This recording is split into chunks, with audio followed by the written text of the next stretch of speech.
What's up, Wise Flyers? David here. Today we're going to go over the Chase credit card strategy for your first year. So if you're just getting started with credit cards or you want to get into the Chase credit card game, make sure you pay attention to these rules, and I'm going to let you know exactly which cards you should get and in what order. So if you're new to credit cards and travel points, the reason why Chase cards are so valuable is because they have the best point system, in my opinion. I think they're better than Amex, and I think they definitely have the most co-branded cards as well. So airline cards, hotel cards that offer a ton of value. So it's really important that you get certain cards in certain order so that you can maximize all of the cards that there are that Chase has to offer. Let's talk about the 524 rule first. So that's the first one here.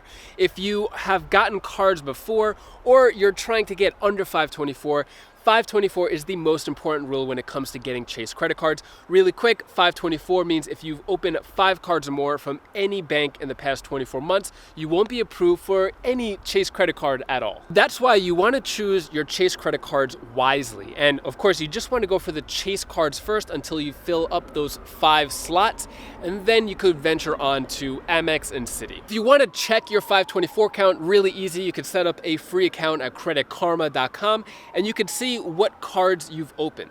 Also, really quick, I want to mention business cards don't count towards 524 unless they are Discover, TD Bank, or Capital One business cards. So if you check your Credit Karma account and everything is good, you're under 524, let's get on to the next step. Next question you want to ask yourself is, do you want to get the Southwest Companion Pass? If you're not familiar, Southwest offers the best buy one get one deal that there is in the whole credit cards and travel points game. So basically, if you travel anywhere that Southwest flies, your companion doesn't have to pay anything, whether if it's with points or cash. The only thing your companion has to pay are the taxes. So if you do want to get the Southwest Companion Pass, then it's best to go for a personal Southwest card and a business Southwest card. So if you haven't ventured into the business credit card world, I highly recommend it. I'll link to a video later on, or actually I'll put it in the description, of how to get business credit cards.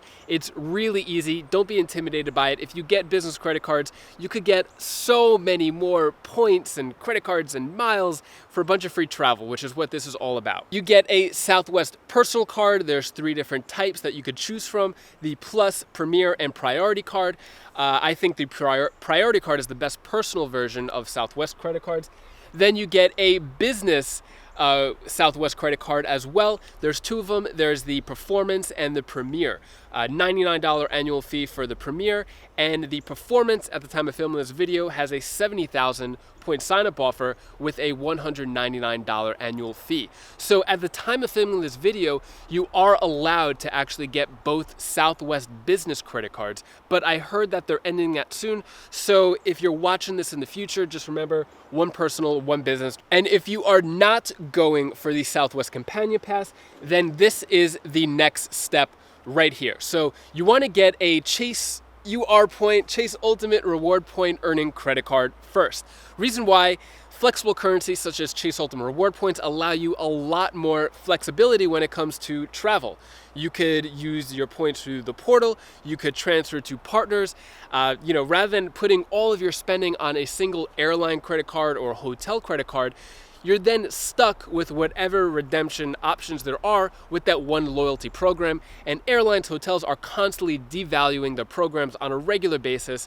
So that's why you want to make sure that you have your points in flexible currencies such as Chase, so that you have options when it's time to redeem. Your first options are the Chase Freedom Unlimited. Both of them are no annual fee credit cards. Chase Freedom offers 5% back in certain categories, which changes every quarter. So every 3 months, there's going to be rotating 5% categories to max out. If you max out those categories, you'll get 30,000 Chase Ultimate Reward Points for the year.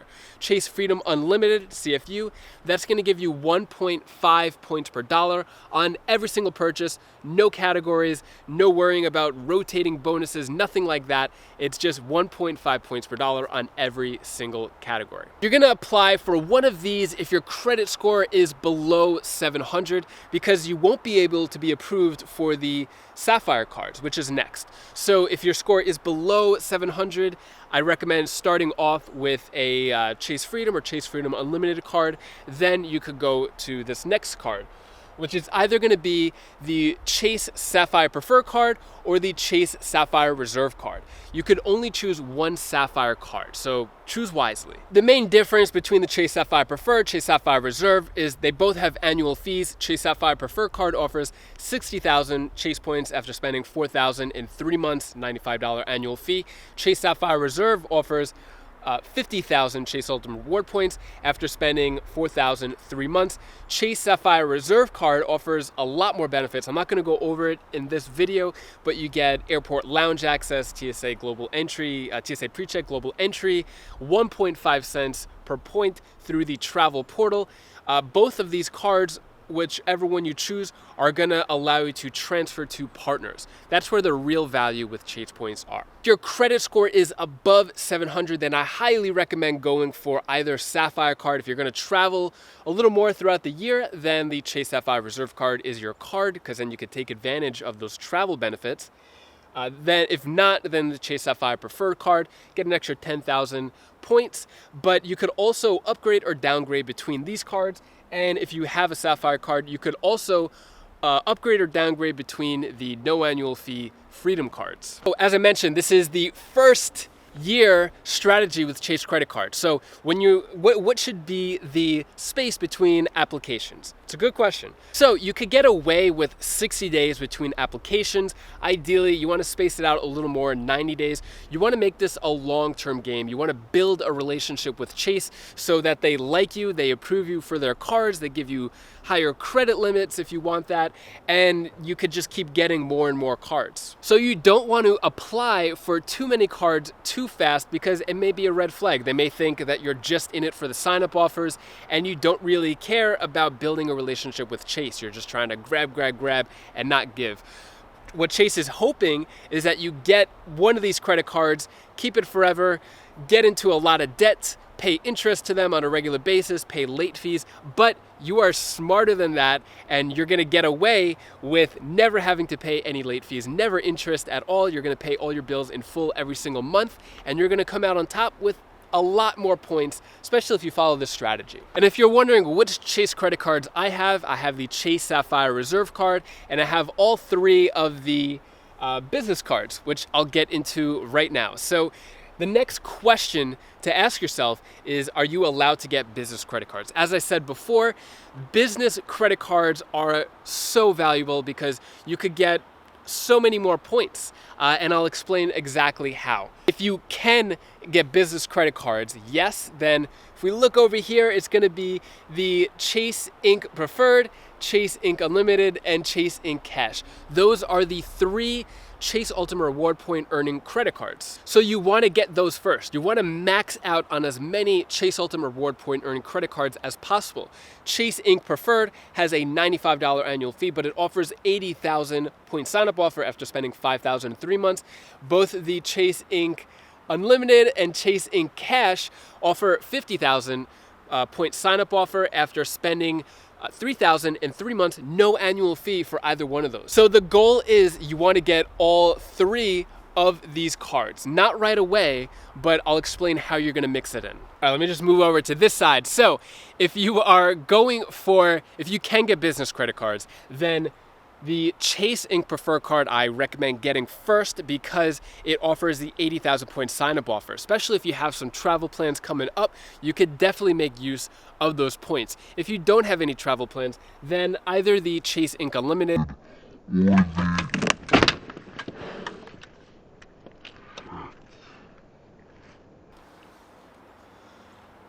I'm okay.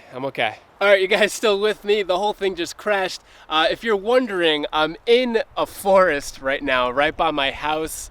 It's just like a nice little empty forest. They're like thinning it out. Anyways, let's get back to it. I thought it'd be a cool place to film. I don't really like filming inside anymore. So let's get back to this. Most importantly, business credit cards with Chase do not count towards your 524, which is why these are so valuable, because you could get one of these cards, the Chase Freedoms or the Sapphires, then you could get some of these and you can mix it in. You could get a Sapphire card, then you could get one of these Chase Ultimate Reward Point Earn cards. Also, another important thing, as I mentioned before, business credit cards besides TD Bank, Discover, and Capital One don't count towards your 524, which means you could get Amex business cards, you could get Citibank business credit cards. So I'll get back to this in a second. Now, if you can't get business credit cards, or you're not sure yet, or you're still waiting on that part, but remember, just look into it. It's really good. But let's just say you can't, and the answer is no to business credit cards. Then you're gonna go for the Chase co-branded credit cards, such as the Chase United card, United Explorer. Well, there's actually 3 Chase United cards. There's the Chase Southwest cards. Even if you're not going for the companion pass, the Southwest cards are really valuable. There's the Marriott cards, the Chase IHG cards, there's 2 of those, and then there's only one Chase Hyatt card. So if you can't get business credit cards, you're gonna wanna choose one or a few of these to fill up your 524 slot. If you wanna go to hotels and take advantage of the hotel benefits, I highly recommend the Hyatt card. I think that's the #1 card. You get an anniversary award night every year, and it's really valuable. Hyatt is my favorite hotel loyalty program out of all of them. Then I think Marriott comes in second place. Marriott has some good valuable hotels. Same thing, you get an anniversary award night with those cards. Or actually not the Bold, the no annual fee Marriott card, you don't get an anniversary award night. Then there's the IHG Premier card, which at the moment is offering an 80,000 point sign up offer. When it's 120,000, like it was before, over 100,000, then I think it's worth going for. It offers an anniversary award night as well, but it's, you know, it's okay. I would put IHG in last place. If you are able to fly United, then I think the United Explorer card is probably the best airline card besides Southwest. The reason why is because you get 2 airport lounge access at the United Club every year, and you get free check bags. Southwest, you get a lot of benefits with those cards as well, especially if you're gonna fly Southwest. So I can't tell you which cards to get exactly with the co-branded ones, because it all depends on your travel goals. If you wanted to do more hotels and airlines, it all depends. But if I were to rank the co-branded cards in order in terms of the loyalty programs and the cards itself generally, I would say the Chase World of Hyatt card, Southwest cards, the Marriott cards, United card, then IHG in last place. Now I know Amex and Citi are gonna offer a bunch of great deals, sign-up offers, great cards. You maybe watch some of my videos, other videos, read other blogs, and they're talking about all the amazing benefits of other banks and their cards. But it's really important that you max out your 524, stay with Chase, be patient, think of the long term and how much free travel you're gonna get. Trust me, you wanna stay with Chase. If you are into the points game and you know how valuable Chase is, definitely comment below to help other people who may wanna read in the comments to see why they should go for Chase compared to Amex. Let's help out each other. Put it down in the comments below. And so if you can get business credit cards, what you're gonna wanna do is kind of mix in. So you get a business credit card, either the Chase Inc. cards or the Amex or Citi business cards. Then you get one of these co-branded cards. Then you get a business card. You kind of go back and forth. The reason why you're doing that within your first year for the Chase credit card strategy is so that you could keep your 524 count low. You don't want to just go for the personal cards, which count for the 524, then you're maxed out, then you can't get the business cards, or then you can't get other Chase cards if there's other offers that you want.